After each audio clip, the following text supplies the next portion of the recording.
ഇന്നലെയാണ് കൊല്ലത്ത് വെച്ച് ഉണ്ണികൃഷ്ണൻ പോറ്റിയെ പ്രത്യേക അന്വേഷണ സംഘം വീണ്ടും ചോദ്യം ചെയ്തത്. കോടതിയുടെ പ്രത്യേക അനുമതിയോടുകൂടി കുറച്ച് മണിക്കൂറുകൾ മാത്രമായിരുന്നു അന്വേഷണ സംഘം ഉണ്ണികൃഷ്ണൻ പോറ്റിയിൽ നിന്ന് വിവരങ്ങൾ തേടിയത്.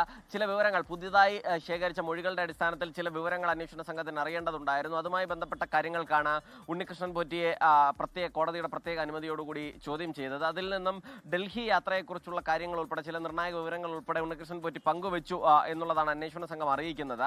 സോണിയാഗാന്ധിയെ കണ്ടതിലും ഡൽഹി യാത്രയിലുമൊക്കെ വിവരങ്ങൾ പങ്കുവച്ചിട്ടുണ്ട്. പക്ഷേ ആ പങ്കുവച്ച വിവരങ്ങൾ എന്ത് എന്നത് ഇതുവരെയും പുറത്തുവിട്ടിട്ടില്ല. അത് വരും ദിവസങ്ങളിൽ തന്നെ അക്കാര്യങ്ങൾ കൂടി പുറത്തു വരുമെന്ന് പ്രതീക്ഷിക്കാം. എന്തായാലും അന്വേഷണ സംഘം പ്രധാനമായും ചോദിച്ചറിയാൻ ശ്രമിച്ചത് ഡൽഹി യാത്ര എന്തിനു നടത്തി, സോണിയാഗാന്ധിയെ കാണാനുള്ള അവസരം ഒരുക്കിയത് ആര്, സോണിയാഗാന്ധിയെ കണ്ടതിന് പിന്നിൽ മറ്റെന്തെങ്കിലും ഉദ്ദേശമുണ്ടോ എന്നതുൾപ്പെടെയുള്ള കാര്യങ്ങളാണ് അന്വേഷണ സംഘം ചോദിച്ചറിഞ്ഞത്.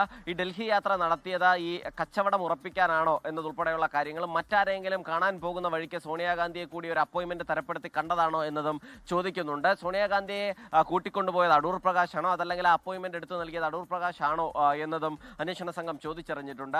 ഈ അടൂർ പ്രകാശും ഉണ്ണികൃഷ്ണൻ പോറ്റിയും തമ്മിലുള്ള ബന്ധം എന്ത് എന്നതിലും വ്യക്തത വരുത്തിയിട്ടുണ്ട്. ഇനി ഇതിനുശേഷം ഈ ഉണ്ണികൃഷ്ണൻ പോറ്റിയുടെ ഈ ചോദ്യം ചെയ്യലിന് ശേഷം വീണ്ടും അടൂർ പ്രകാശിനെ ചോദ്യം ചെയ്യുന്നതിലൂടെ കൂടുതൽ വിവരങ്ങൾ അന്വേഷണ സംഘത്തിന് ലഭിക്കും എന്നാണ് അറിയുന്നത്. ഈ സോണിയാഗാന്ധിയെ കണ്ടതിനപ്പുറത്തേക്ക് ഈ കച്ചവടം ഡൽഹി കേന്ദ്രീകരിച്ച് ഏതെങ്കിലും തരത്തിലുള്ള കച്ചവടം നടത്തുക, അവിടെ ഏതെങ്കിലും കച്ചവടക്കാരെ കണ്ടിട്ടുണ്ടോ എന്നുള്ള കാര്യവും ചോദിച്ചറിഞ്ഞിട്ടുണ്ട്. അതിന് വ്യക്തമായ മറുപടി ഉണ്ണികൃഷ്ണൻ പോറ്റി നൽകിയിട്ടുണ്ടോ എന്നതുൾപ്പെടെയുള്ള കാര്യങ്ങളിലും ഇനി വേണം വ്യക്തത വരാൻ. എന്തായാലും PS പ്രശാന്തിനെയും വളരെ വേഗത്തിൽ വീണ്ടും ഒരിക്കൽ കൂടി ചോദ്യം ചെയ്യാനാണ് അന്വേഷണ സംഘം തീരുമാനിച്ചിരിക്കുന്നത്. കാരണം കഴിഞ്ഞ വെള്ളിയാഴ്ച PS പ്രശാന്തിനെ അന്വേഷണ സംഘം ചോദ്യം ചെയ്തിരുന്നു. അതിന് പിന്നാലെ അന്ന് ലഭിക്കാത്ത ചില ഉത്തരങ്ങൾ പിന്നീട് ലഭിച്ച മൊഴികളുടെ അടിസ്ഥാനത്തിൽ മറ്റു ചില ചോദ്യങ്ങൾ കൂടിയുണ്ട്. അതിന്റെ ഭാഗമായി ചോദ്യാവലി തയ്യാറാക്കി തന്നെ PS പ്രശാന്തിനോടും കുറച്ച് ചോദ്യങ്ങൾ കൂടി ചോദിച്ച് വ്യക്തത വരുത്തേണ്ടതുണ്ട്. അതിനായാണ് PS പ്രശാന്തിനെയും വീണ്ടും ചോദ്യം ചെയ്യലിനായി വിളിപ്പിക്കുക.